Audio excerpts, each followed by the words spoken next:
Welcome back to the Indy Boys Racing Podcast. My name is Tristan Grider, and we have a great show for you guys today. We're going to talk all about the racing from this past weekend. I'm joined with, as always, my incredible co-host Daniel Chaney and Justin Cox. How are we doing today, boys? I am doing well. This weekend was all right for racing. F1 was pretty good. NASCAR Atlanta Cup at least was good, or all right. It was very controversial, let's just say that. We'll talk about that a little bit later. And then Mid-Ohio for trucks was actually phenomenal in my opinion. So SRX was pretty good at Nashville, but yeah, that's all I gotta say. But I'm doing great. So what about you, Daniel? Dude, I'm doing great because I think Mid-Ohio has cemented itself as like my favorite road course. Like, it's so good, bro. I was not expecting that trucks race to go as hard as it did. And that was low-key my race of the weekend. Not even gonna front. Yeah, very close for me. I think it just beats out Atlanta Cup for as good as not good as the ending was at Atlanta. The racing at Atlanta Super Speedway this weekend was incredible. Like, I'm not gonna lie, like the racing was just fire. I'm doing okay today. Been a pretty solid weekend for me. Lots of watching some racing. You know, I got my stuff from DaltonKillett.com/store. We all copped some Dalton Kellett hats. So it's came with solid. This cool handkerchief as well. That's not a handkerchief, bro. That is a glass cleaner. Yeah, whatever, same thing. Yeah, but I have one of those now, so that was pretty fire. Yeah. But if you wanted to use our code, guys, it expired, so you should have listened to us while you could. Yeah. But you know, maybe we'll have some more deals in the future. But yeah, you never know. Pretty solid weekend so far. We're gonna talk all about Atlanta, all the craziness that happened in the last couple laps there. Gonna talk about the banger that was Mid-Ohio trucks. Gonna talk about how that was literally the race of the weekend. And of course, an incredible weekend at Austria. We saw non-Red Bull success at the Red Bull Ring. Gonna be an incredible episode. Oh yeah, and SRX was this weekend. We saw a completely new winner. And so, yeah, let's just go ahead and go over all the winners really quick for this weekend before we get into Motorsport Media. Lots of winning this weekend. Bobby Labonte, that's right. Bobby Labonte, the 2000 Cup Series champion, took it home at the Nashville Fairgrounds. I'm sorry. Well, I like Bobby Labonte. We I'm all biased. love Bobby. Sorry. Bobby Labonte won his first race in SRX. Parker Kligerman, I was really happy about this one, won the Truck Series race. We should have listened to Daniel. We should have. I'm telling you, dog. I'm only good at the weird picks. Gotta start listening to Daniel for the group picks, guys. Austin Hill brought it home for the Xfinity Series win at Atlanta, his second win of the year. Also his second win on super speedways. Chase Elliott won the Cup Series race, and in a long time, Charles Leclaire finally gets back to victory lane, continuing a great season for him and Ferrari. But yeah, got a lot of stuff going on in this episode. Let's go ahead and go into Motorsport Media. So not a whole lot of news on the NASCAR side this week. Took a little bit of an off week, which I am perfectly fine with. But I do have two major stories. First story is that Noah Gragson, after his actions at Road America, we talked about it last week on the show, on how he didn't get fined. He actually was fined $35,000, 30 driver's points, and his owner, Dale Jr., got fined 30 owner's points for violating the code of conduct for his driving choices at Road America. Go back and listen to last episode if you want to hear everything that we had to say about that. But basically, this is the incident that took out drivers like Sage Karam, Brandon Brown, Myatt Snyder, and others. So all I know is you're going to be seeing that fifth Junior Motorsports Xfinity car getting those points back for him. That's true, to be honest with you. But yeah, so kind of interesting there. The only reason why it's interesting is because NASCAR did this fine, on Wednesday last week, and the race was on Saturday. Yeah, it was so late. I think it was real late. It's the first time I think in NASCAR that we've seen a fine this late, and I don't think NASCAR would have fined him if the fans weren't so vocal about it. But Hey, you never know what they were thinking over there. So, next thing, guys, is my final story. The Chicago street course is probably going to happen. And by probably, I mean it's going to happen. They haven't announced it yet, but articles across a lot of different forums, including Bleacher Report, have reported on the Chicago street course. Drivers like Kurt Busch and Michael McDowell have been reported in endorsing this major decision by NASCAR. This would be the first street course in NASCAR history. Michael McDowell was quoted in saying that he does not believe that the last generations of cars, aka the Gen 6s, would have been able to handle this, but the Gen 7 or the next gen cars, since we're still calling it the next gen, can handle it with their horsepower differences, the way that they drive, their steering capabilities. Michael McDowell said that this would be great for NASCAR, and I'm not going to lie, I agree with him. I think it's kind of sick. Obviously, a lot of people want to go back to Chicagoland, but that track is pretty much done for, which is crazy that we're going to have another Lost Speedway. Going to have another Dale Jr. episode about that. But yeah, that's all I got for NASCAR with Motorsport Media. We're going to go over to Daniel with IndyCar. He's got a major announcement. Something's going on over with AJ Foyt Racing. Yeah, so this has kind of been slowly imploding over the past few weeks. If you've been up to date with IndyCar news, you probably know what I'm about to talk about. So the number 11 car for AJ Foyt Racing, driven by Tatiana Calderon, officially will not be racing at Toronto this weekend, which is kind of wild, like, if you think about it, because it was such a big deal when they announced that she would be racing part-time this year, and they really made it seem like it was going to be like a long-term plan. But as it turns out, the Rocket deal, just whatever it is with that, they were really behind on payments, like really behind. So the past few weeks, it's kind of been slowly coming out how they're kind of phasing out Rocket from their sponsorship plans. They took him off Kirkwood's car, and they were still on Calderon's car at Mid-Ohio, but now Tatiana's car isn't going to be on the grid. Now, could they figure this out, try to get her for the rest of the season? It's still possible. We don't know what their plans are. We don't know if they're trying to find her sponsorship for the end of the season, if they're trying to find her sponsorship for next season. But as of now, Tatiana Calderon is looking like she's done. And that's kind of sad, because I feel like she was just starting to kind of get her footing set. And we were seeing little bits of improvement. And no, she wasn't a championship contender. Was she contending for wins? No, obviously not. But I feel like when you finally see a driver starting to pick up where they're at and they just get that opportunity yanked from them, it always sucks to see. And I'm interested to see if there's a long-term plan with Tatiana Calderon, if they want to try to find her more sponsorship. Again, I don't know what their plan is, but it's going to be something interesting to watch, I guess, the rest of the season, including silly season. I mean, here's the thing I have to say about that. Tatiana Calderon, to be honest with you, it has not been her fault. She's in a third AJ Foyt car, and as much as I hate to say it, AJ Foyt Racing is not top-tier equipment in IndyCar. Kyle Kirkwood has been out-driving that car. On most weekends, Calderon and Kellett have been struggling, not because of what they've been of their driving, but because of the equipment that they're in, because they're putting all of their eggs into Kirkwood because he is the most talented driver, and then I feel like Kellett and Calderon don't get as they get the second and third cars, because as we know, normally the more popular drivers get the better cars. You see it in the Cup Series all the time. Think back to those old Hendrick Motorsports days, guys. Who did you consistently see running up front when there was a new driver on the team? Think about it. 2012, I like to bring this up a lot because in 2012 we saw a new driver added to Hendrick Motorsports in Casey Kane. We saw Mark Martin fade out.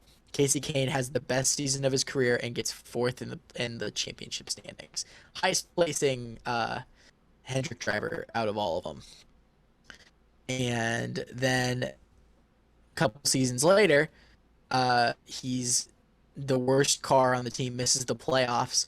Not because of him, his driving style never changed. It's just that the cars got worse because Casey Kane's not as big as a name as Jeff Gordon and Jimmy Johnson and Dale Jr. were. Kyle Kirkwood's a pretty big name in IndyCar, and he's going to be one of the future faces of the sport.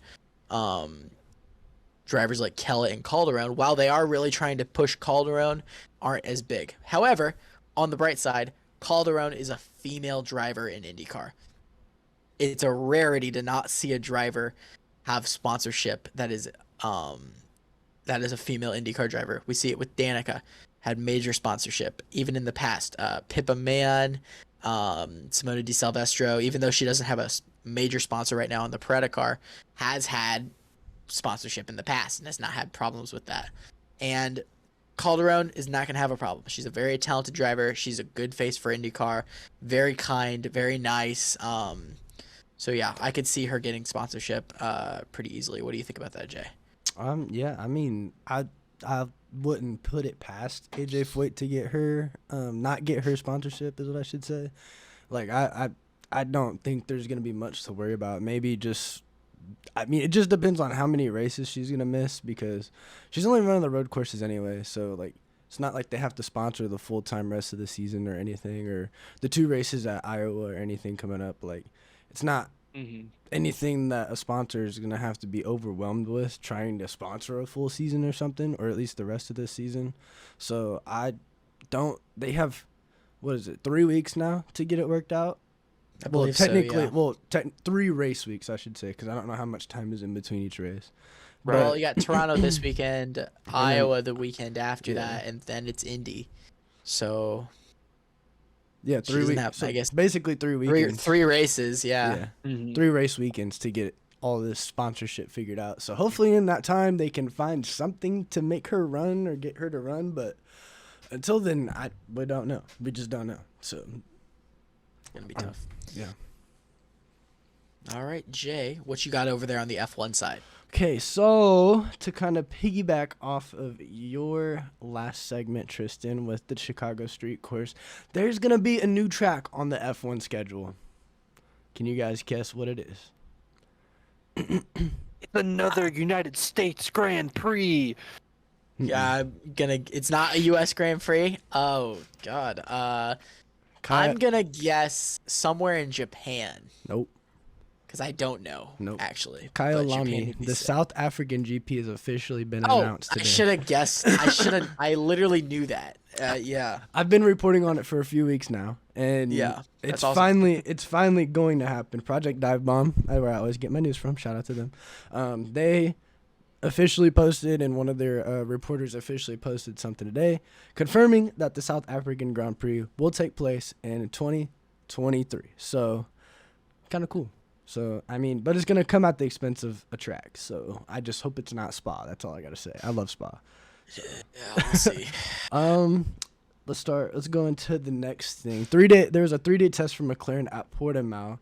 Andreas Seidel has just confirmed. This was last week on 7/10 that this came out. A few drivers will get seat time, including Colton Herta did get seat time for McLaren.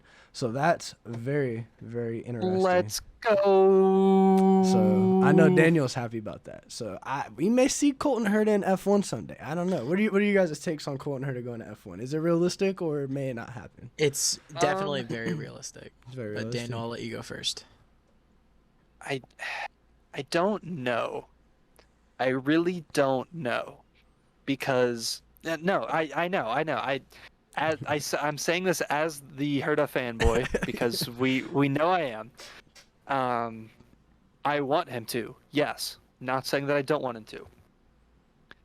But especially seeing like this season, which if you was the season underperform, we all thought he was finally gonna like click and just all these errors were gonna go away. We all thought, and they're still happening. And he's running 10th in the championship. I don't think we all thought. I think Daniel thought. I think Daniel thought. A lot of people did think he was going to figure it out. I don't know if everybody thought he was going to win the championship. You did. I did. After about the second week, I was like, yeah, I don't know about this. Sorry, that's funny. But You made me choke on I my just- water.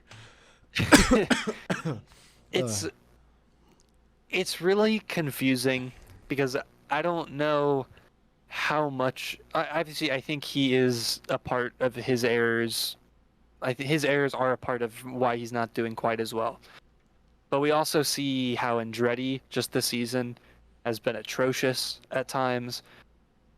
For sure. So like, I don't know if F1 teams, if the Andretti deal doesn't go through, again, that's still a possibility. I don't think it's super likely anymore because a lot of the teams are against it. Assuming that deal does not go through, it'll be interesting to see what F1 teams think about Colton Herta and what they like kind of see if it's, I don't know how to like explain it. I wonder if they'll see just hype or proven talent or just potential. Oh, I'm sure. Because- sure they'll see all of that. I'm sure they'll see all of that. I don't know. Because- It's kind of a mixed bag. However, they also will see the certified Colton Herta moments that he does on the track, Yeah. where Yeah. he completely shits the bed and like, yeah, like that's kind of like what happens with him every once in a while. But I mean, even if looking at a realistic- young oh, go ahead. Verstappen, looking at a young Max Verstappen, there were a lot of errors and stuff made along the way. I mean, and Colton- now he's a champion. I mean, Colton Herta and Max Verstappen, literally when they first came in and like they literally drive just alike. Literally, even Right. up to this point right now, they drive just alike. Like that is the most comparable driving style between two people, and plus their accolades are all the same. They're the youngest to do things in both of their sports. Like that's literally insane. Like However, if they're you the see two most Herta comparable drivers on the grid, on either grid. So For real. But if you see Herta jump in to that McLaren car, say next year, because there are rumors of him coming to that McLaren car next year, and you've seen how that car has performed this season. Sub 10, bottom half of points, and even the other McLaren car that's more consistent struggled this past weekend with Lando Norris. I mean, there's that famous video now of him Flipping off. flipping off The his steering wheel. steering wheel, which I guarantee you all of us have done at least one time on a car. Like, dude, I remember back in the day when I was playing like NASCAR Inside Line, I'd get so mad at like my rival that would be on the team, and I'd just feel like, what? Like, you know, it's But- funny. he was mad. He was mad. But Yeah. But also, I mean, I don't like- think we'd see as much success. but I here's the don't want him thing. to hop into one of those. Going back to the McLaren and how like their car has been underperforming, what if something that it's going to take is a driver to almost like outdrive the car, not necessarily like performance wise, but just pushing it to its limits? Because if there's anybody that can do that, Colton Herta's in that conversation. I mean, I can give you that. That's a good argument. I can give you that. Also, I'm gonna let you go. I got two more things after this, but we can keep Okay. talking about this. But that I can give you that argument. That's actually a very good argument because Colton Herta literally is known as the driver, to drive on the limits, and we see that all the time. That's why sometimes he does, as Tristan said, shit the bed. So it's just, Yeah. I He mean, either does the dumbest move ever or the coolest move ever. There is Yeah. no in between, bro. yeah. I can give you that though. I can give you that. He's the Tokyo driver that Drift. drives on the edge. Yeah, Tokyo Drift. That was crazy. I still remember that.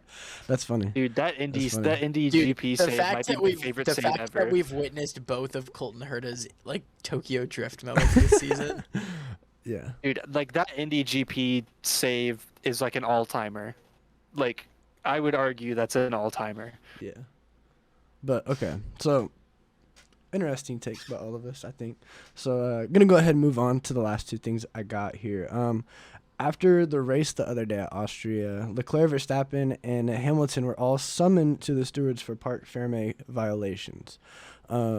And it's interesting because I don't think it was anything to do with the car. I think it was something with them like in the cooldown room, is what I read. I could be wrong. I read that somewhere, that it was something with them in the cooldown room and not doing the weight and stuff, like where they get on the scales after the race and stuff. The following procedure after they get out of the car before they do the podium celebration. That's what I'm talking about. Mm-hmm. Supposedly that's what it is. I could be wrong. That's what I read somewhere, but I don't know for sure. But the biggest thing, it was just released today. According to the BBC, McLaren is exploring options for 2023 in case Daniel Ricciardo decides to leave the team. The top 2 candidates currently are Alexander Albon and Sebastian Vettel. Very interesting. I would love to see Alexander Albon go. Alexander Albon back in there. Well, here's the thing. He's leaving Williams. Like, I'm sorry. Like, he's done. Like, Albon went from Red Bull. Like, you were, like, one of the guys at Red Bull to now you're driving Williams. You're 19th in points. You have to do something because he's a very talented driver and he cannot be wasting away in Williams. But I could see him definitely being that number 1 option at McLaren.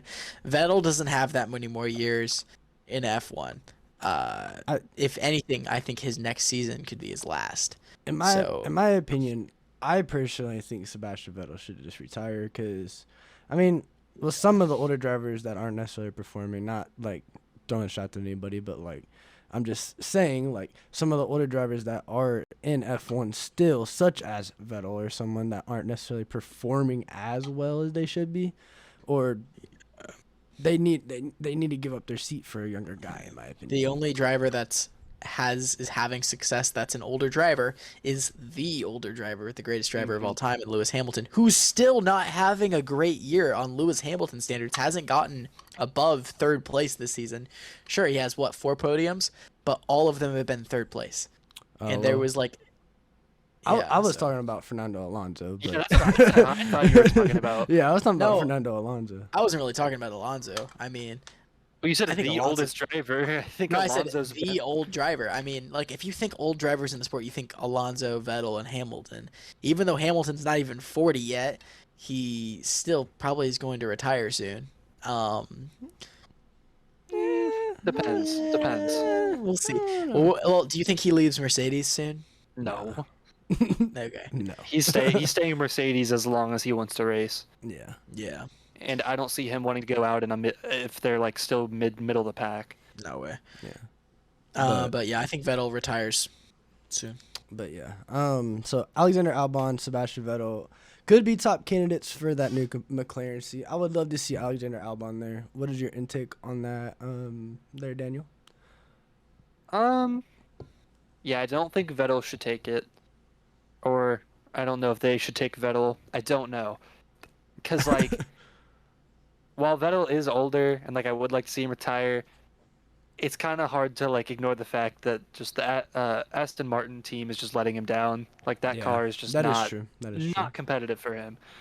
So, while I would like to see him be on a maybe not competitive team, but, like, not a lackluster team, I don't know if you want to put your eggs in the basket of an older driver, especially when your car's not doing well as it probably should be, because McLaren has definitely taken somewhat of a fall off, and so I don't really see the Vettel.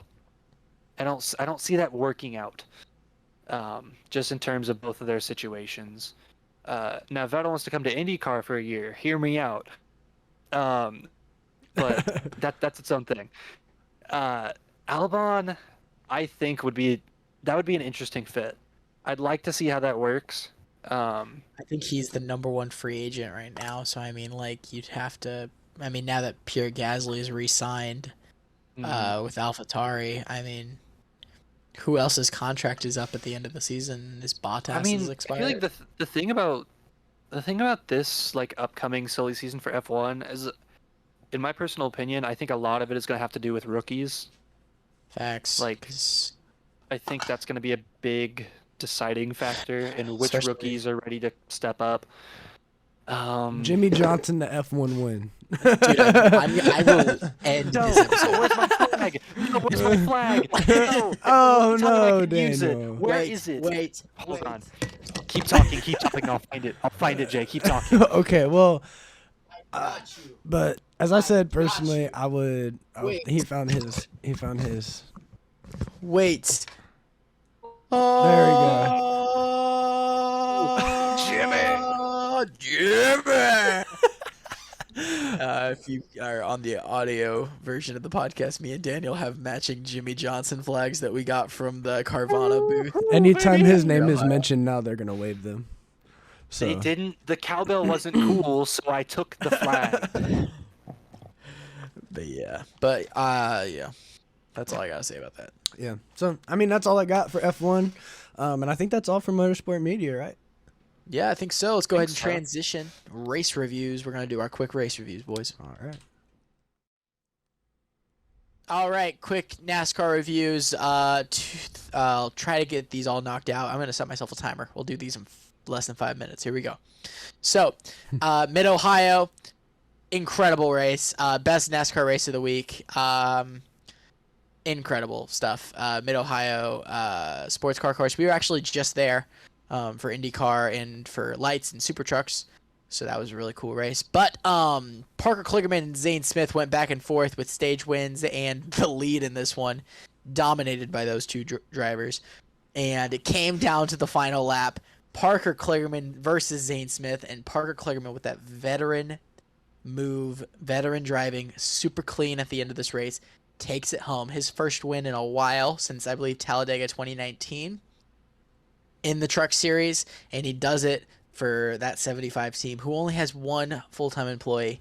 It's really good to see, and happy for PK and all of those drivers. Incredible racing.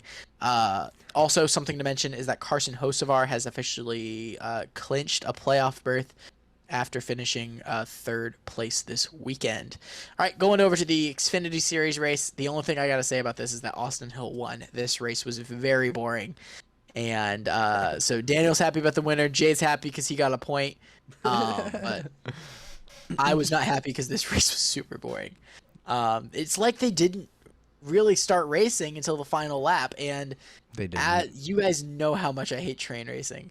And I mean, it's normal, but the way that they had to do it at Atlanta was not normal because I mean, Yeah. if you But tried however, to, if you have a Cup Series race the next day, that's incredible.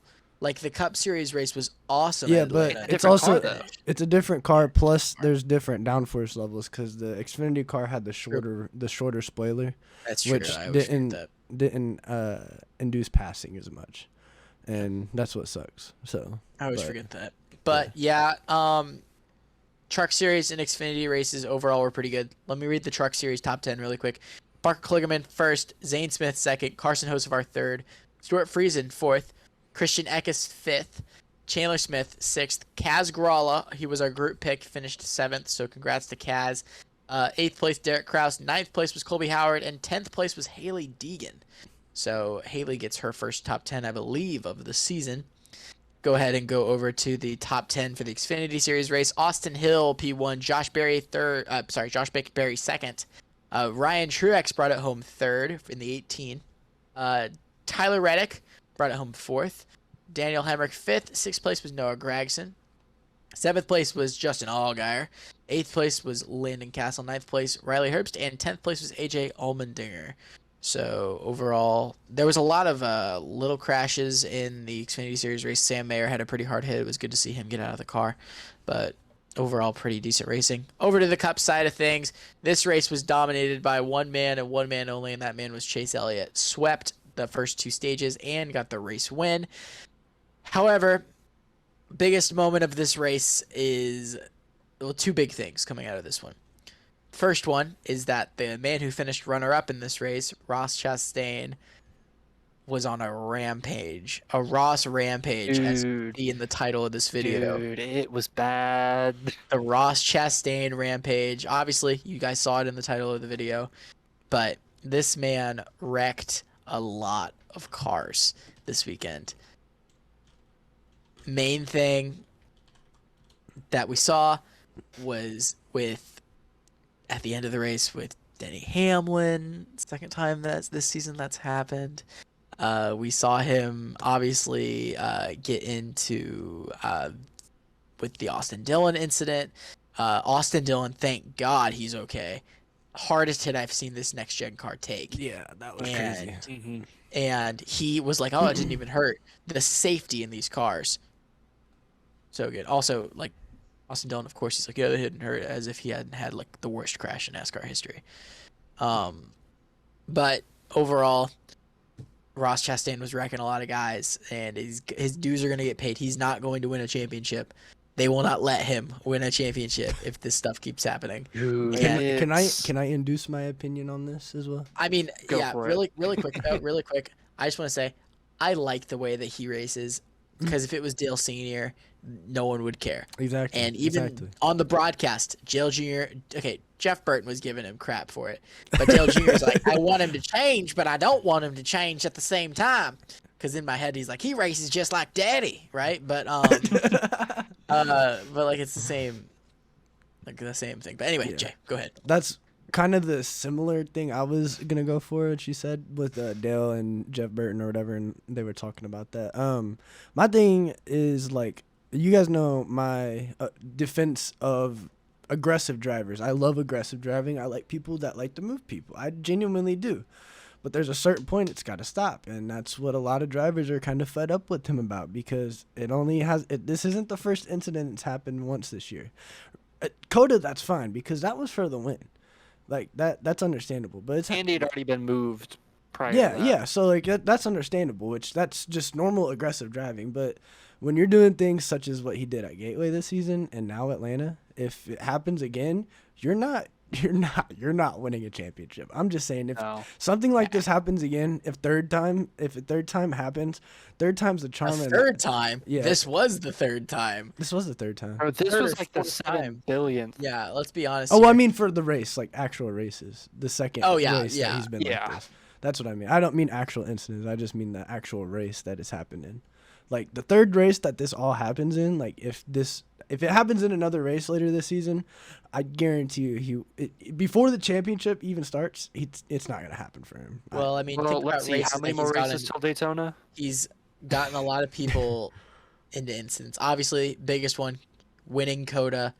That was a big one. Obviously, wrecking AJ Allmendinger into Alex Bowman to win that one. Gateway a couple weeks ago, incident with Denny Hamlin. This week, incidents with Everybody. Martin everybody, Truex pretty Jr. much. and Everybody. Denny. Martin Truex Jr., Denny Hamlin. And then St. Louis, he even said himself, like, he was running into everyone. Like, I even noticed a few times at Gateway. I remember I saw him one time going down the backstretch. He freaking doored Austin Cindric. So, yeah. I mean, I don't know. So, Yeah, it's a whole thing, but Yeah, and you guys know I'm a Ross Chastain fan. I mean, so am I, have for supported sure. him. I have his I mean, sticker I like right here Ross. on my laptop. Yeah, I like Ross Chastain too. So, but like, I love how he drives. It's just he needs to tone I it. love his driving style until I don't. Same with Colton Herta. Why do I pick the most aggressive drivers? I will never know. I set myself up for pain, I guess. You also picked Tyler Reddick, who's a pretty aggressive driver himself, Yeah. too. So Yeah. Yeah. Don't remind me, bro.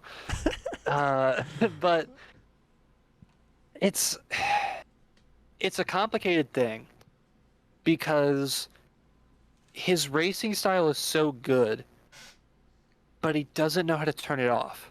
Yeah. And He doesn't know when stop is. He doesn't know when Yeah. stop is. It's like when you're in a roast battle and then all of a sudden you go too far and then someone's like, nah, bro, someone's that's mom- too much. bring And he just someone's keeps mom going. into it. Like, Yeah. yeah, like it's almost like somebody told him the joke wasn't funny anymore and he just kept going. But I don't know, because again, going back to like what Dale Jr. said, is like that's how I feel. Is like it's such a good and refreshing style that we finally have aggressive drivers in our sport, making things interesting, making things competitive. But when they're constantly like pretty much ruining races at times because they're just being so competitive and it's on purpose, that's when it becomes an issue. And I really just I don't think Ross Chastain is going to make it far in the playoffs if this keeps happening because one, eventually he's going to wreck himself, and two, everybody's going to gang up on him. I don't know if y'all saw the memes where it was like the one WWE match where it was like Randy Orton and John Cena Yeah. versus the entire Monday Night Raw Yeah. roster. That's saw what's that. going to I've happen seen in the playoffs if Yeah. he doesn't chill out because he's making enemies and he's I don't want to say like he has to be sorry about it, but he has to chill out. And he's not chilling. Like it's a frustrating situation because he's just digging himself a deeper grave. And until he kind of owns up to his mistakes, it's not going to end. I mean, I don't know. personally, personally, I think NASCAR should promote this, in my opinion, because this is Right. promoting rivalries, and that's what we want in the sport. That's what sells, right? Is people mad at each Do you other? know do you know what I think is going to happen in the first round of the playoffs? I'm not going to lie to you. First round of the playoffs. What's the first race of the playoffs? Darlington? Yeah. Then he's going to Yeah. send Ross Chastain into the wall. If the They aren't gonna let him opportunity, out of the first I round. guess if the He's- opportunity presents He's itself, earned it, yeah. honestly. Here's the Unless thing. unless he cleans up his act the rest of the regular season, he's kind of earned getting dumped every race. Yeah. Yeah, for And real. like I said, like I defend aggressive driving, but there's got to be a certain Mhm. point where you're like, I'm doing too much. And Yeah. this is, like I said, this is the second race now where there's been multiple incidences in one race where he's been driving way in over his head. So, Yeah. Anyway. But yeah, that was Atlanta pretty much for that part of it. I guess I'll just mention this really quick since we talked a lot about Ross Chastain. Last move of the race, Corey LaJoie brought him to the lead at the final restart. It looked like he was going to be getting his first Cup win. However, massive charge by Chase Elliott taking the lead with 1 to go. Corey sets up his move and, like so many before him, made the mistake of going on the outside instead of the inside. Chase Elliott does a block. Some said it was late, some said it was right on time. If you were a Chase Elliott fan, he made the move of his career. And I love that. I'm sorry, I love that. he won the race under caution after LaJoie spun, took out a couple good cars. He ended up finishing 21st. Chase Elliott wins his 3rd race of the season and makes himself the number 1 seed so far in the NASCAR playoffs. But yeah, I'm not really going to bring this up because it's been all over Twitter. Was it a good move by Chase Elliott? Yes, he blocked him for the win. Should Corey have gone inside instead of outside? Yes. You need to be smarter. That's the second time that's happened to you in this career. But, you know, I hate it for Corey because he's going to win. Here's the thing. Corey LaJoie now, what is this, his 3rd time being in, like, a top 3 position coming to the checkered flag at one of these super speedway races? Yeah, probably Last within the season at last year. Daytona, That feels and right. then, he finished top 5 earlier this season at Atlanta. Yeah. So yeah, 3rd time this season that's happened. But you know, guess we'll see. Corey's gonna win himself a race, and it's not gonna be surprising. During our silly season predictions, I'll tell you guys whether or not I think that Corey's gonna be staying with Spire Motorsports or not. But yeah, that's all I got on the NASCAR side. Jay, talk all about Austria. Okay, so Austria, in my opinion, this is probably the best race we could have gotten after Silverstone, because I don't think you're going to top Silverstone this season unless we have something crazy Nah, happen bro. at Spa. No Silverstone is race of the season, and Race of the season. yeah, Unless we have another finale like last year. yeah. So this is probably Yeah. the best race we could have had after Silverstone, because it wasn't. It was more strategy reliant, and that's what made it very interesting, in my opinion. But there was a lot of on track battling. So we start off lap 1. George Russell and Sergio Perez make contact. George Russell gets on the curb, understeers into Checo. Controversial. People say that Checo turned down into him. In my opinion, you can classify a racing incident because you can see there was room, but it wasn't a lot that Checo left, in my opinion. But George Russell did also understeer off the curb into Sergio Perez. So, in my opinion, racing incident like 60-40 towards George Russell, in my opinion. Later on in the race, Verstappen and Leclaire battle. Leclaire has a very opposite strategy compared to what Verstappen has. And Verstappen had Leclaire took the lead from Verstappen originally, but Verstappen pitted first, and then Leclaire pitted, and yeah, they just flopped pit stops, and whoever pitted last was going to win the race out of them, because whoever had the fresher tires at the end was winning. Then we go down to lap 24, and this is a most amazing battle of this race. This is a 5-way battle between Zhou Guanyu, Fernando Alonso, Lando Norris, and Mick Schumacher. That battle was phenomenal. Like, and how everybody paced themselves in that. Nobody made an aggressive move. Everybody made the right move. They didn't drive it over their heads, and like that was just perfect. That was a perfect battle. It was crazy. I don't know. I loved that battle. I was yelling when I seen that. So we come to lap 40. Sebastian Vettel gets turned by Pierre Gasly, and this is kind of similar to Sergio Perez and George Russell, but I mean, Pierre Gasly kind of just simply dumped Sebastian Vettel. It was in turn 4 as well, just such as George Russell and Sergio Perez. So both of them making some bad mistakes on the inside there, kind of coming out too wide and getting into the car on the outside. The battle heats up towards the end with Leclaire and Verstappen. After Leclaire pits for the final time, he comes out and he's running down Verstappen. And then later on lap, I believe, 57, Carlos Sainz has to retire from the race as his engine quite literally explodes. Well, it was legit. Yeah, Ferrari it was crazy. It was crazy, yeah. Ferrari builds their engines out of sticks and needles, I swear. So that's, yeah, I don't know. But Ferrari has to do something about the reliability if they want to have a shot at this championship, because after this win, Charles Leclerc, I forgot his name for a second. Charles Leclerc is only 30 points behind, 38-ish points behind Max. And if they want to make any, carve in that, they're going to have to finish races. So, and at the end of this thing, it didn't even look like he may even finish, because Leclerc, when he was coming down within the final 5 to 10 laps, it was a very anxiety-filled finish because Leclerc's throttle was getting hung entering corners under braking.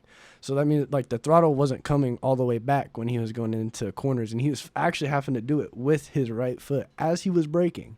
That's insane, but he managed through it. He ended up winning the race. Something happened with the throttle pedal or something, so they'll have to figure that out, and hopefully figure that out before they get to the next race. So, yeah. But let's go ahead. Let's talk about the driver. Actually, let's talk about the points finish, the top 10 points finishers. Verstappen, Leclerc, Sainz, George Russell. Oh, my fault. That's sprint. My bad. That is sprint. I was about to say. I was like, I read that. I was like, what? There we go. There's the race. My fault. I hit the sprint one. The error that they made during the thing where they said that Carlos Sainz won. Yeah, or no, they said Sergio Perez won or something like that. Yeah, when they messed all the names up on the podium. I saw that. That's funny. But the top 10 finishers, points finishers, Leclerc, Verstappen, Hamilton, Russell, Esteban Ocon, Mick Schumacher, Lando Norris, Kevin Magnussen, and Tristan. Tristan's happy because I mentioned Haas. Kevin Magnussen, Daniel Ricciardo, and Fernando Alonso round out the top 10. So after that, we can go ahead move over to the constructors, or actually the driver's standings first. Max Verstappen is first, and as I said, Charles Leclerc is 38 points behind. And if they want to make a carve in Max Verstappen's lead, they need to finish races. Do you guys want to see my Mick Schumacher impression? Yes. Pretty good.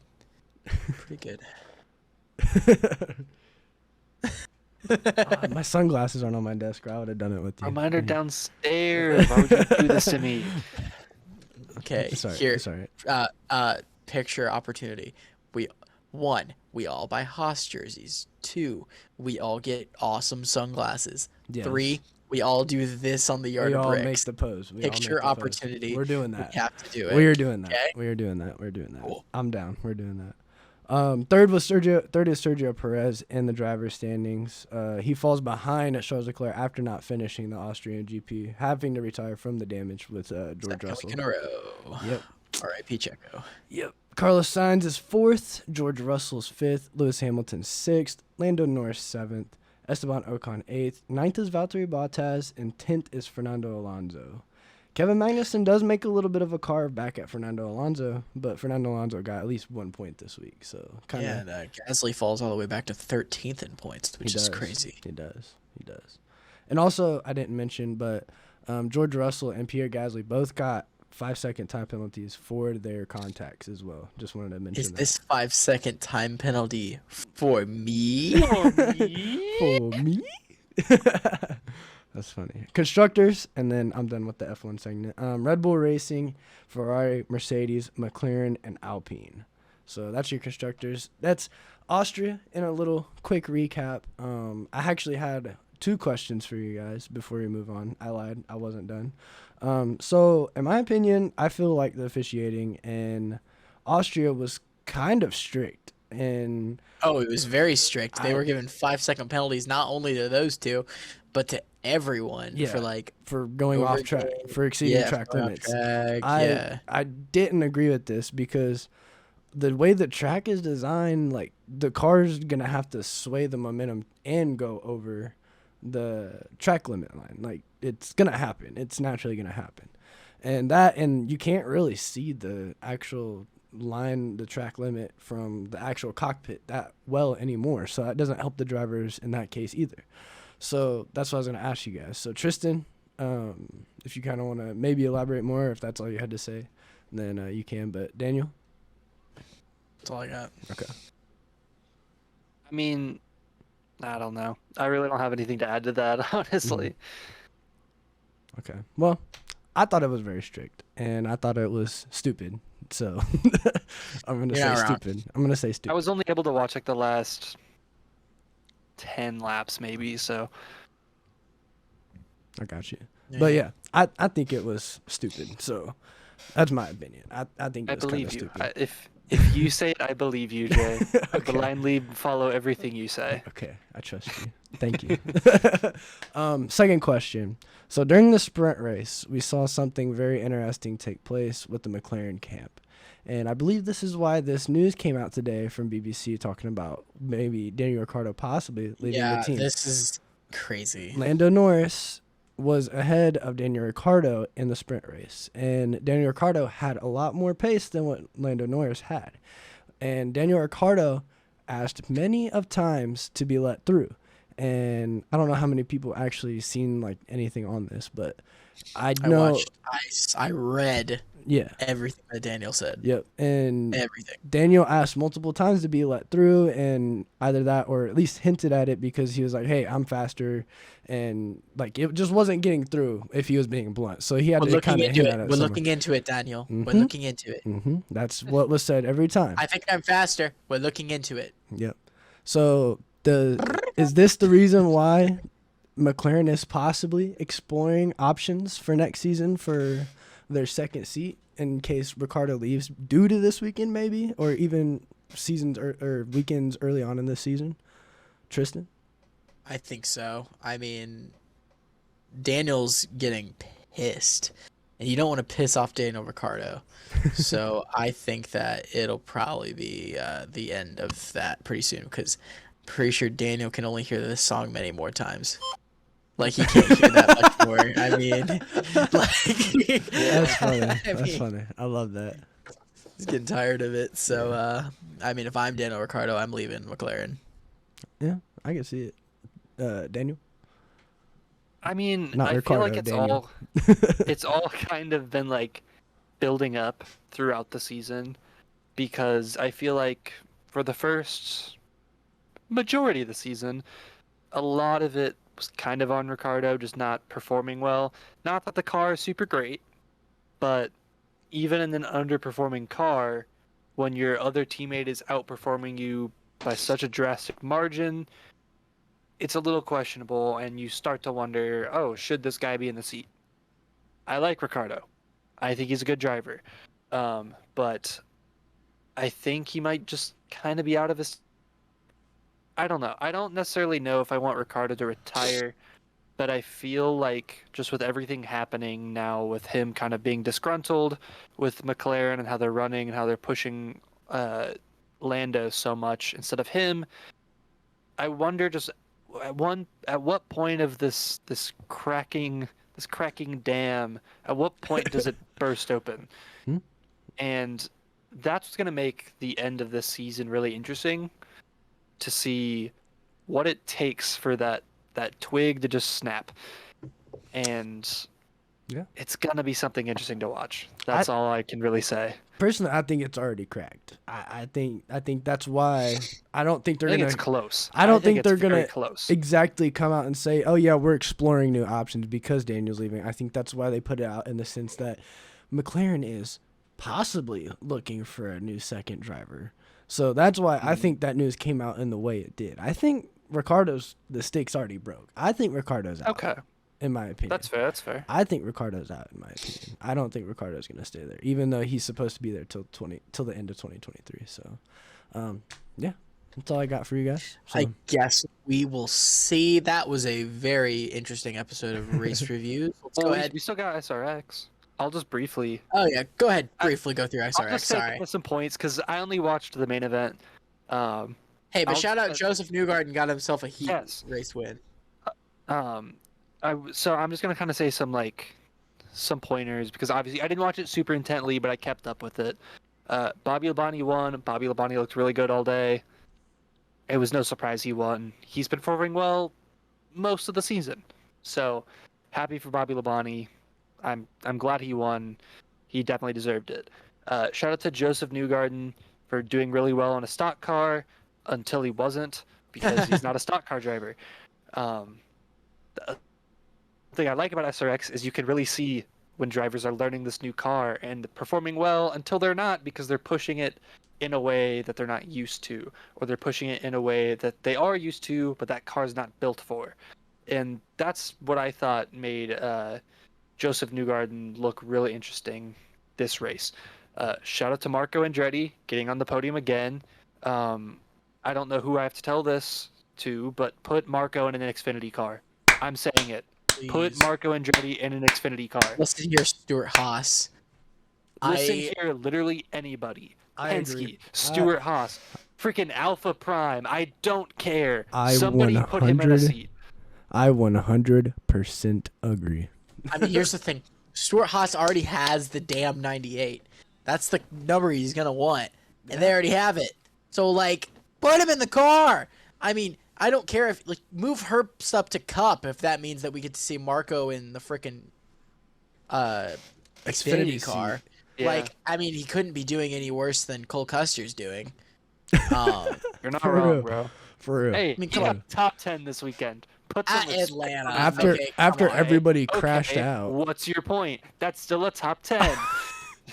You're not wrong. You're not wrong. You aren't wrong though. Mickey Mouse yeah. top 10 over here. Yeah.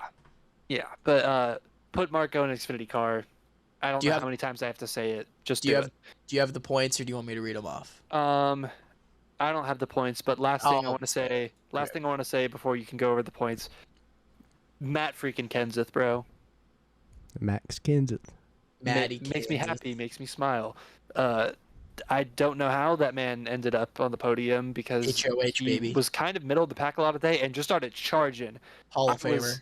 Yeah, Because Matt Yeah. Kenseth still has it in him, and nobody believed in him. he's got that dog in him. He got that dog. He got that dog in him. You know what I'm saying?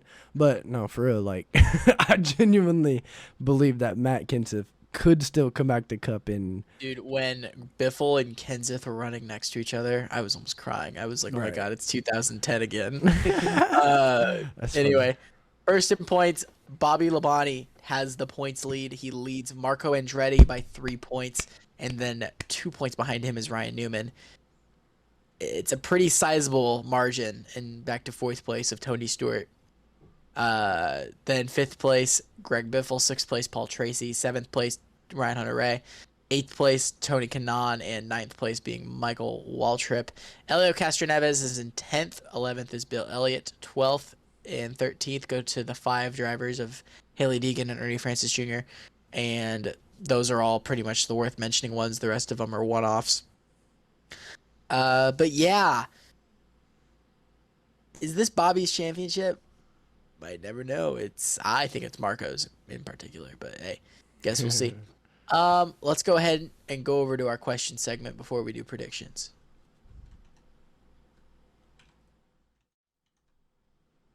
Okay, guys. So my one question I'm gonna bring: should Mid-Ohio have a Cup date?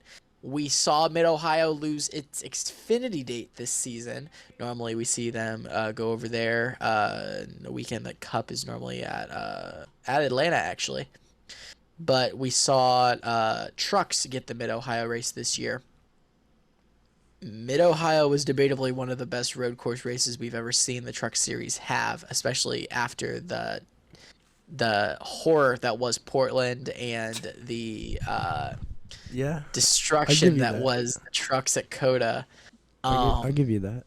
Should Mid-Ohio have a Cup date? Should we see possibly a different road course get taken off a schedule?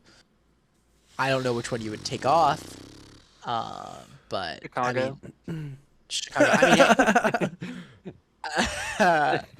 Take it off. Sorry, no, I'm optimistic about it. Don't take that as a. But I mean, think about it. We have how many road courses this season? 5. With Watkins Glen, Indy Road Course, Coda, Road America, Charlotte Roval. I'm missing one. Am I? Sonoma. How many? Sonoma. There we go. Yeah. 6. That's 6. Probably gonna add a 7th next year with the street course being Chicago if we take off Road America. Yeah, I was about to say if Road America doesn't get the axe, then. But hey, could we possibly see in the future Mid-Ohio with Cup at Mid-Ohio? In my opinion, I told you, I kind of explained this to you guys a little bit before we started recording, but I personally don't think that Mid-Ohio is big enough for a Cup race or has necessarily the facilities. I mean, IndyCar, sure, but IndyCar is IndyCar, so I mean, they're going to race wherever they want to anyway, but like NASCAR is probably going to want something more elaborate for their Cup series. And I love Mid-Ohio. That track is so putting pretty. them at Road America though, and like Road guess America that is does true. not They have a don't lot have- of seating. I mean, come on, man. I mean, Oh, go ahead. I'm talking about like garages and stuff like that. Oh, Mhm. that makes more sense. Yeah. So like, cause remember I'm pretty sure the IndyCar guys were working on wood workbenches. So Yeah. I'm pretty sure the Cup And guys not want. even every IndyCar team had their own garage. Yeah. There were some that had tents. Ray Hall, Letterman, Lanigan guys were working out Mhm. of.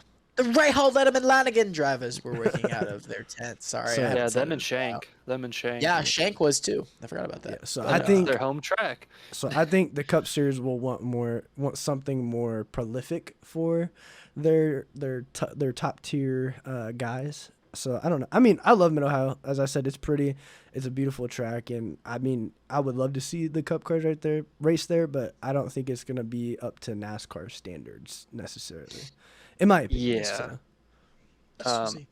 Do I think it should happen? Yes, absolutely. The race would slap. Do I think it will happen? Probably not. Just logistically, I don't think it would make a lot of sense. Don't get me wrong, that race would slap. That race would be amazing. Yes. Especially yes. with these new cars, which, I mean, Road America, in my opinion, as a race, as a whole, take away the whole my favorite driver winning, I think that race was just kind of okay. Yeah. Well, you're not wrong. It was just okay. Yeah. But every other road course race this season, in my opinion, has been a banger. And I would like to see them try. I don't think they will, but I would love to see them try if they decided to. Guess we'll see. But yeah, so hopefully I want to see a Mid-Ohio Cup race. I think it'd be awesome. But I don't know if you have the facilities for that, my man. my man. But You had the yeah, Daniel, what do facilities you for got for your question you're bringing to the table? Okay, so this one's gonna be kind of interesting. It might make you guys think. I don't know if it will. I just think it might, because we're gonna be talking about first-time winners, because all the obvious choices are gone. Next NASCAR Are we Cup talking Series Cup? driver to get their first series win. Who do you think it is? Corey Because LaJoie at Daytona. I've got a bold pick. Corey LaJoie at Daytona. Okay. Okay. And I'm talking Daytona This year. this year. Who's he? I would love to say Harrison Burton or Todd Gilliland, but it's gonna be, dude. Even Kaz Gralla. I'm forgetting about Kaz. Harrison Burton, first round of the playoffs at Darlington. Calling it right now. Darlington. Interesting. Yep. Damn, Calling Not it. even okay, a super but speedway. I'm going Corey LaJoie at Daytona. Calling it right now. Calling it right now. Harrison. Okay, that means you have to pick him, bro. I will. At Darlington, I first round of guarantee you, I playoffs. will. In All one right, way or bro. At least another, your I will wild pick card. him. At least I your will wild card. hold you to it. Okay. All right. Daniel, who do you think is gonna be? Do you want to hear my bold take? BJ McLeod at Road America. No, no. It's so you'll see why much. it's bold. Ty Okay. Gibbs. What? Oh, okay. Yeah, I think it's gonna be a while. Okay. I mean, I don't blame My you. bold take is I think it's gonna be until Ty Gibbs gets into Cup.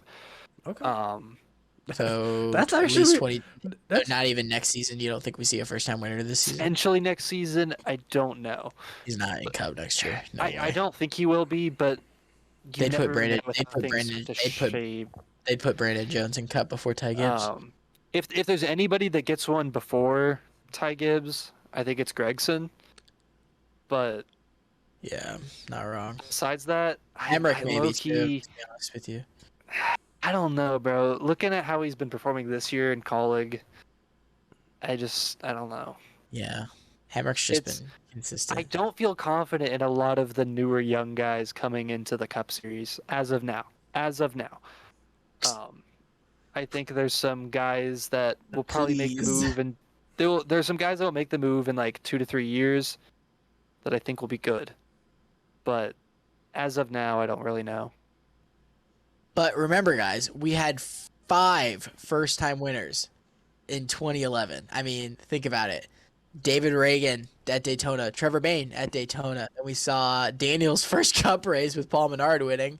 Regan Smith won the baby. Southern 500 that year, and then Marcus Ambrose won at Watkins Glen. The most first-time winners since that season 11 years ago. And Rick Allen actually said it incorrectly on the broadcast, just want to say. God, it'd be such a good commentator. But I'm not gonna lie to you. I don't think we see another first-time winner this season. I'm surprised by how many that we have already. But yeah, it's just me. Okay. So, but I want to see Corey LaJoie win. I do So too. Corey LaJoie at Daytona. I do too. Jay, what's your question you're bringing to the table, bro? Oh shoot. Do you think? Okay, spit it out. Yeah. More but- fun. Well, this was kind of an on the spot question. Do you guys think after hearing that Kyle Lamy will officially be on the schedule of the South African GP, do you guys think it will be a good race in place of one of the current F1 tracks next season? I like to think so. I mean, I don't really know what the track's layout is, but I like to think so. I mean, I'm really optimistic, so I hope it's good. I also thought Nashville for IndyCar was going to be good. So take my prediction with a grain of salt. Okay. But All right, respectable. I think it'll be all right. It just depends on which track it replaces, in my opinion. So that's all I gotta say. But yeah, that's my question. So, Wee woo, wee woo, wee woo. It's predictions time, baby. uh-oh. All right, guys. So, predictions. Week off from F1. IndyCar's back. We're going to Toronto. We had Dalton Kellett on the show a couple weeks ago. He was talking to us all about Toronto and the vibes over there. We got a lot of stuff. NASCAR obviously racing again this weekend. We are going to New Hampshire, one of my personal favorite tracks. And SRX gonna go racing again this weekend. I believe we're at I-65 if I had to guess. Let me check. Just to make sure, guys. I just want to make sure I'm not spreading false information here. Yeah, I-55 Speedway in Missouri. So yeah, that's where we're going. Nice. So yeah, let's go ahead and do our predictions. Jay, give us the recap of last week. Okay, so I was the only one to get something right last week, and I got my Austin Hill pick right, as you saw on the screen before. I just went through and deleted it all, but it was on there. I got 1 point, so that puts me 3 behind Daniel now. Daniel's been at 12 points. He needs to start taking some safe picks here soon, cause I haven't gotten points in 4 weeks. yeah. Not happy about it. But yeah, that's the recap. I'm the only one that got one right. We got a group pick wrong. Every one of us got F1, SRX, Cup, and Truck Series wrong. So that's great. We're good at predictions, guys. Let's just say that. So Just proves how unpredictable this season has really been. that is true. That's funny. But Mega poggers. okay. So which race do we want to start off with? I feel like we got to start with some IndyCar racing. IndyCar. I guess we'll start with IndyCar while Daniel figures out whether or not we have 1 or 2 lights races this weekend. I think it's just one, but let me check. But my first pick for the NTT IndyCar Series this weekend at Toronto is a driver that you might think is having an underrated year, but is the points leader. Marcus Ericsson is my first pick this weekend. And my underdog pick, he's not really an underdog, but is having an incredible year. I got to go safe. I got to go Joseph Newgarden. But those are my 2 picks, Marcus Ericsson, Joseph Newgarden this weekend. So, yeah. I'll I go got. ahead and do mine to save Daniel a little bit of time. So from my preseason predictions, they're kind of pretty similar to yours, except for one guy. So I'm gonna go with Joseph Newgarden as my main pick, and then as my underdog pick, I am going to go with Colton Herta. Okay. So those are my 2 picks. What about you? Okay. So we do not have Indy lights this weekend. Oh wow. Yeah, we do not. I checked. Interesting. Until We've got Sunday. Iowa. So I was confused. Yeah. So no lights. we got our weeks mixed up. Okay. So we've got another break from lights, but we'll get back to it. So my first pick, y'all like fried chicken? I'm going Alex Below. With the jersey on. The fact that he hasn't won the season is kind of insane because he's been, consistent. He's so good. How has it not happened yet? It's AP, baby. No, I'm saying. Dude, it's Polo time. It's time for Polo's Poyos to get into victory lane once again. And then wild card. I know he's like our wild card every week, I feel like. But Willpower. he's no, a man who's racing for his job. Oh, Felix Felix Rosenqvist. interesting. He qualifies so well every week, and just something bad happens, or he doesn't qualify well, and then he's like good, but not good enough to get up to the front. And so it's like, how long is it going to take for some sort of luck to pull in his way? Yeah, I agree. And I want it to be Toronto because I really like Rosenqvist. He's a nice guy. I've always had good experiences with him. I want to see him win and prove that he still deserves a ride here in IndyCar because I think he does. Do you guys want to hear? I think it's only right that we have our group pick be in IndyCar this week, if that's cool with you guys. That's fine. Our group pick this week. Let me get in position here because I need to scream for this one. Oh, I know what it's gonna be. wait. I know who it's gonna be. Here comes Pato! I think Pato Award should be our group pick this week. 5th in points right now. Could use a win, so I think that'd be a fun one. Dude, but you want to know who I thought you were going to pick? Who? No, I didn't The think you were. It's a Jimmy road flag. course. Why I would knew you? It's a pick road Jimmy? course. I knew. Hey, knew. maybe next week at Iowa. Maybe Iowa. Yeah. I We knew. got I two knew when. Iowa races. I knew when you were gonna yell. I knew who you were gonna say. I kind of figured. I was like hoping that he was gonna hit us with a curveball. Right. Here comes Simon Pagino. Yeah, I think Pato Award should be our group pick. All right, Cup and Xfinity. I believe Xfinity is racing this weekend at New Hampshire. Am I right? I am right. Yeah. So yeah, start with the Xfinity Series at Loudon, one of my personal favorite tracks. Entry list for this weekend. We got some interesting guys. William Byron's going to be in that 88. Ty Dillon's going to be in the 48. Let's see any other interesting ones before I go in. Derek Griffiths in the 26. Josh Williams is in the 5 this weekend instead of the 78. Him and Matt Mills are switching owners points. And Trevor Bayne back in the 18. So I think he has to get one. At least one. And I really want to pick Trevor Bayne, but I can't go against William Byron in the 88 car. So I'm going to go Willie B. Nice. Daniel.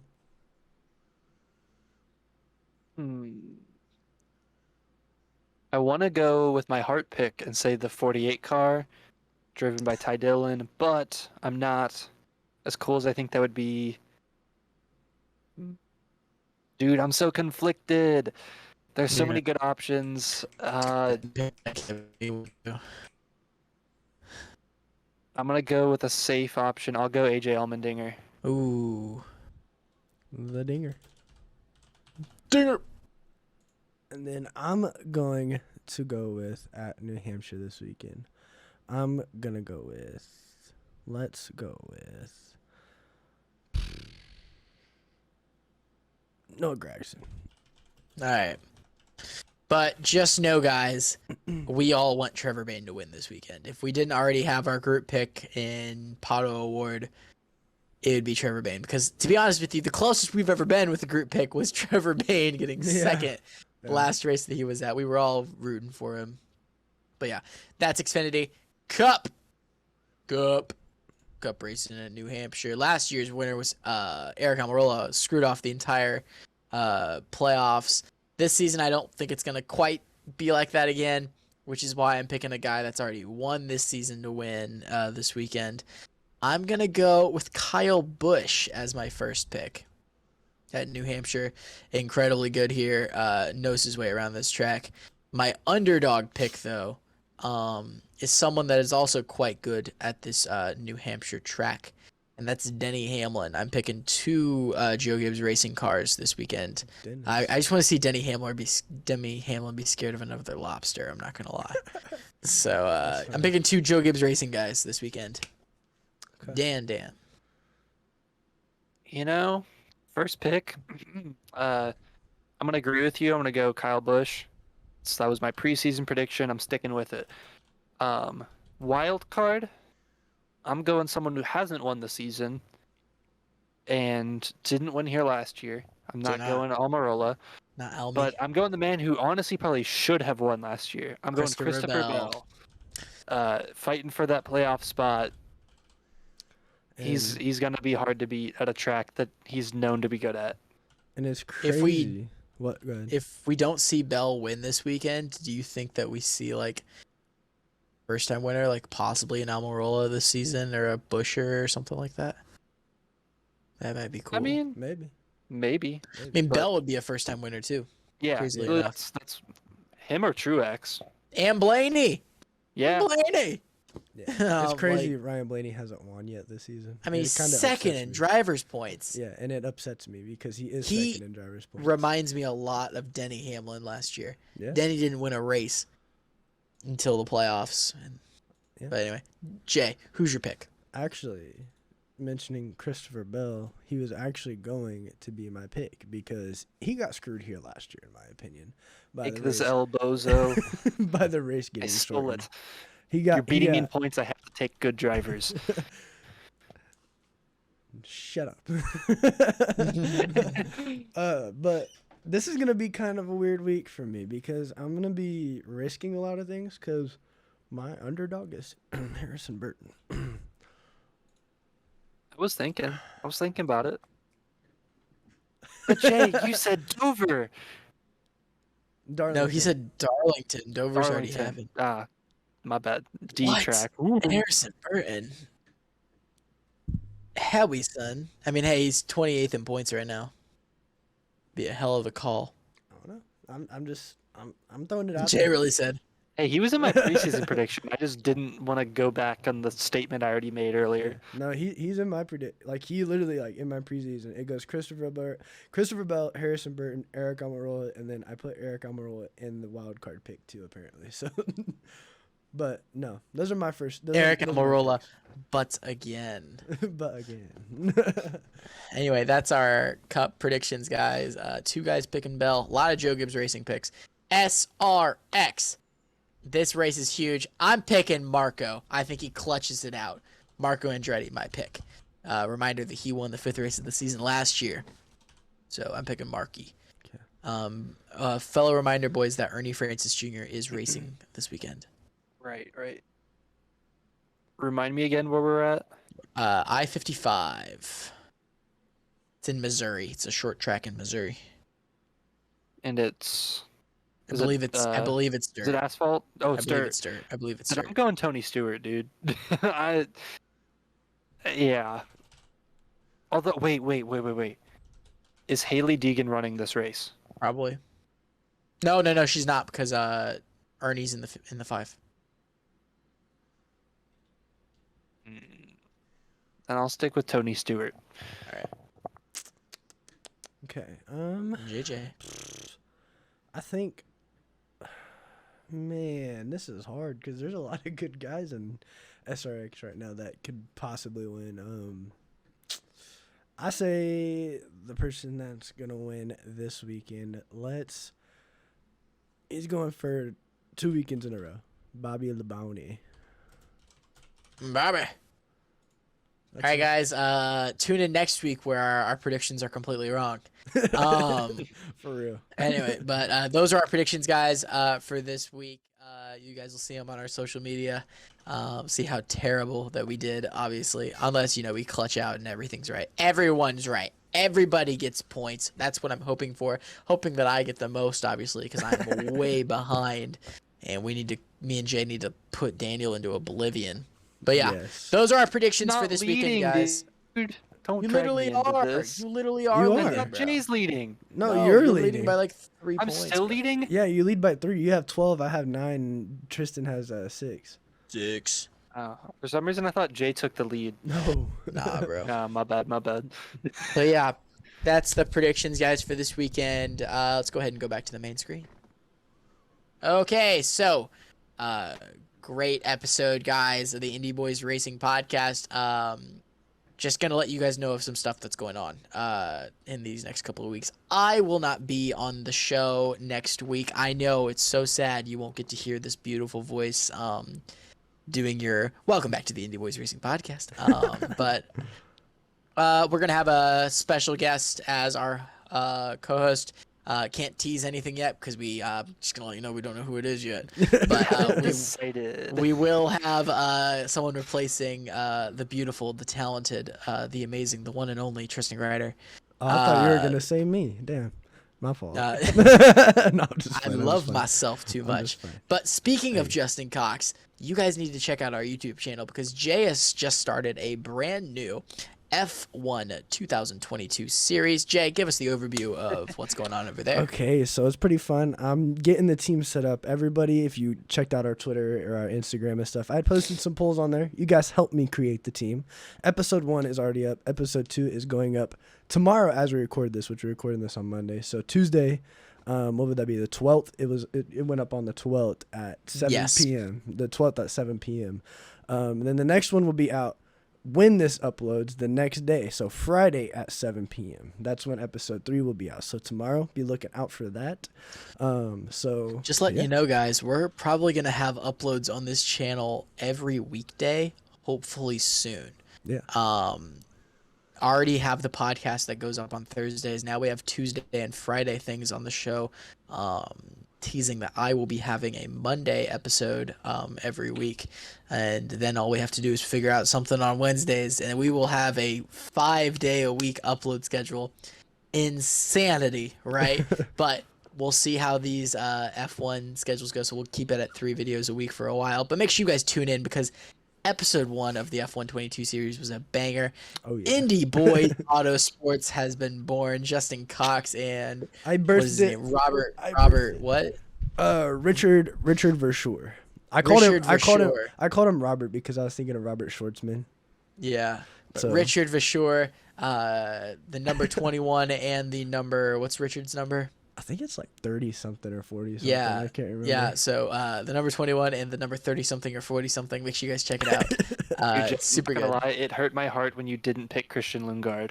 I was going Not gonna lie. to, but I don't know, Chief. Christian Lundgaard's an option. Yeah. Yeah. I said that in the video. I was like, Christian Lundgaard's an option? I was like, I did not expect that.